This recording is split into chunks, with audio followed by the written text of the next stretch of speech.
going to be going over designing in desktop versus designing in mobile. So one of the things I absolutely love about Showit and why it's quickly become my favorite design platform ever for websites is because you can actually design your mobile completely different than your desktop, which is especially helpful if you're like a photographer because you can show all of your horizontal photos on desktop and then all of your vertical photos on the phone, for example. Like that's what I've done a lot for some of my past clients, especially with galleries.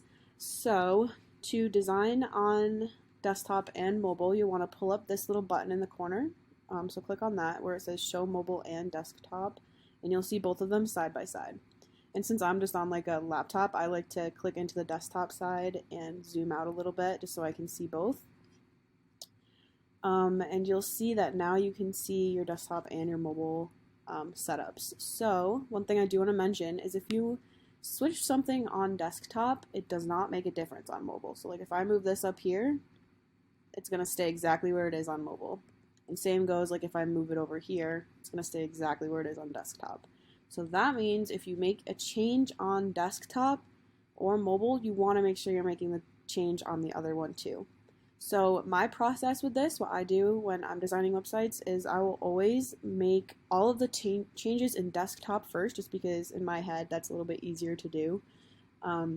So oftentimes I'll just be making all the edits on desktop, and then once I'm done making all the edits on that page, I'll click this button, pull it up so it's side by side, and then go through the mobile to make sure it looks at least somewhat similar.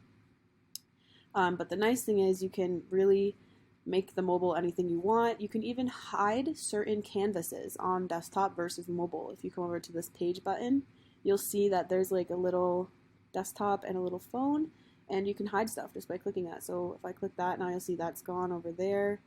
If I click, I can even just hide something random, like maybe I don't want this whole thing over there. So now all that text is gone on desktop, but it's still there on mobile.